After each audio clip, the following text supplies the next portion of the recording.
আসসালামু আলাইকুম সবাইকে আবারও স্বাগতম হোম ব্লগ কুকিংয়ে নতুন একটা রেসিপি দেখার জন্য।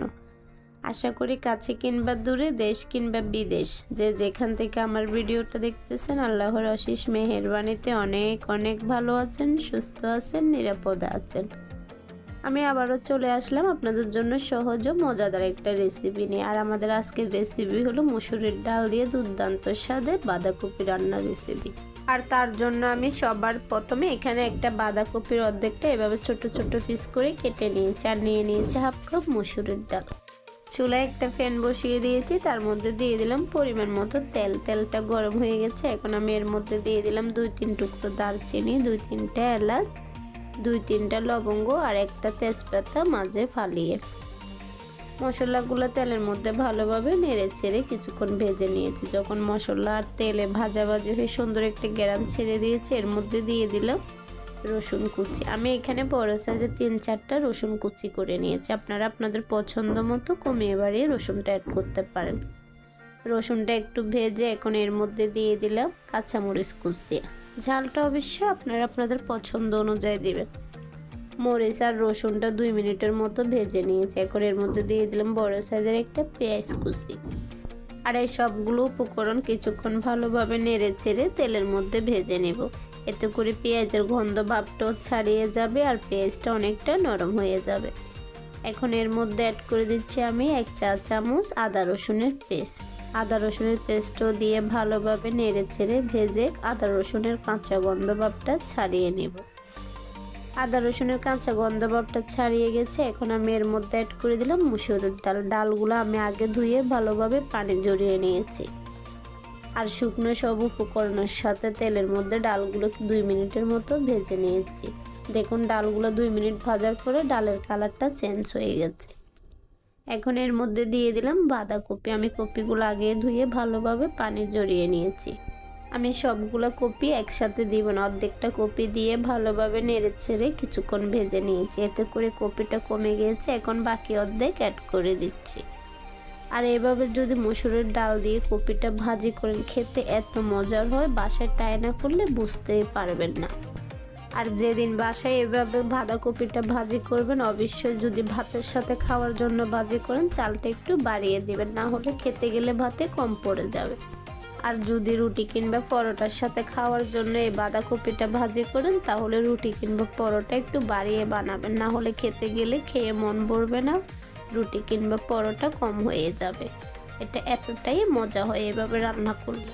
আমি এই পর্যায়ে এখানে 1 চা চামচ লবণ দিয়ে দিয়েছি। আর লবণটা দিয়ে একটু নেড়ে চেড়ে ভেজে নিয়েছি। এখন অ্যাড করে দিচ্ছি বাকি মশলাগুলো। দিয়ে দিলাম 1.5 চা চামচের মতো হলুদের গুঁড়া, 1 চা চামচ উঁচা করে দিয়ে দিলাম মরিচের গুঁড়া, 1.5 চা চামচ দিয়ে দিলাম ধনিয়ার গুঁড়া, 1 চা চামচ দিয়ে দিলাম জিরার গুঁড়া। আর সবগুলো উপকরণ দিয়ে ভালোভাবে নেড়ে চেড়ে তেলের উপরে কষিয়ে নেব। বাঁধাকপিতে লবণ দেওয়ার কারণে পানি ছাড়তে শুরু করে দিয়েছে। আর এই পানিতে আমি বাঁধাকপিগুলো খুব ভালোভাবে কষিয়ে নেব। এই পর্যায়ে আমি কোনো ধরনের পানি অ্যাড করব না।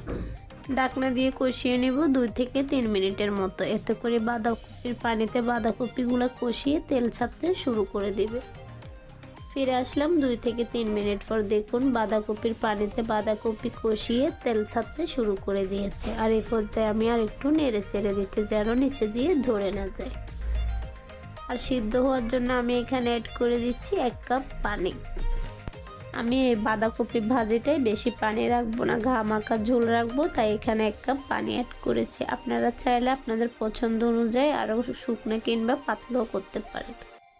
ঢাকনা দিয়ে রান্না করে নিয়েছি প্রায় 5 মিনিটের মতো। ফিরে আসলাম 5 মিনিট পর। এই পর্যায়ে কিন্তু অনেকটাই পানি শুকিয়ে গেছে আর বাঁধাকপিগুলো সিদ্ধ হয়ে আসছে। এখন আমি এর মধ্যে অ্যাড করে দিলাম একটা টমেটো কুচি। আমি টমেটোগুলো এরকম ছোট ছোট কুচি করে কেটেছি। আপনারা চাইলে আরও বড় কিংবা ছোটও করতে পারেন। আর টমেটোটা দিয়ে নেড়ে ছেড়ে ঢাকনা দিয়ে রান্না করে নেব আরও 2 থেকে 3 মিনিটের মতো। ফিরে আসলাম 2 থেকে 3 মিনিট পর। এই পর্যায়ে আমি এখানে অ্যাড করে দিচ্ছি একটু ফ্রেশ ধনিয়া পাতা কুচি। আপনাদের হাতের কাছে যদি ধনিয়া পাতাটা না থাকে তাহলে স্কিপও করতে পারেন, তবে আমার কাছে শীতের যে কোনো সবজিতে এরকম ধনিয়া পাতাটা দিলে ফ্লেভারটা ভালো লাগে, খেতেও খুব ভালো লাগে। ধনিয়া পাতাটা দিয়ে একটু নেড়ে চেড়ে দিয়েছি। এখন এই পর্যায়ে আমি এখানে অ্যাড করে দিব 5-6টার মতো আস্ত কাঁচামরিচ।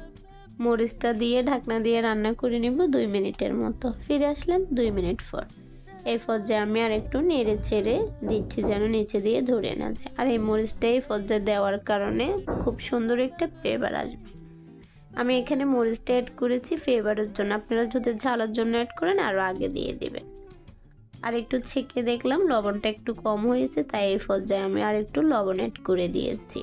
আর লবণটা দিয়ে নেড়ে ছেড়ে আমি এই পর্যায়ে আরও 2 মিনিটের মতো ঢাকনা দিয়ে রান্না করে নেব, যত লবণটা ভালোভাবে ভাজির সাথে মিশে যায়। ফিরে আসলাম 2 মিনিট পর। এবারও একটু নেড়ে ছেড়ে এই পর্যায়ে আমি গ্যাসটা অফ করে দিব, কারণ আমার রান্নাটা একেবারে হয়ে গেছে। আর ঝোলটা আমি আর বেশি টানাবো না, কারণ ঠান্ডা হওয়ার পরে ঝোলটা আরও শুকিয়ে যাবে। এই পর্যায়ে আমি গ্যাসটা অফ করে দিচ্ছি। ফিরে আসলাম ঠান্ডা হওয়ার পর। দেখুন কালারটা কত সুন্দর ও লোভনীয় দেখাচ্ছে, খেতেও হয়েছে দুর্দান্ত। আশা করি রেসিপিটা আপনাদের কাছে ভালো লেগেছে। আর রেসিপিটা ভালো লাগলে একটা লাইক করতে ভুলবেন না। আজকের জন্য এটুকু। সবাই ভালো থাকবেন, সুস্থ থাকবেন, সবাই সবার জন্য দোয়া করবেন। আল্লাহ হাফেজ, আসসালামু আলাইকুম।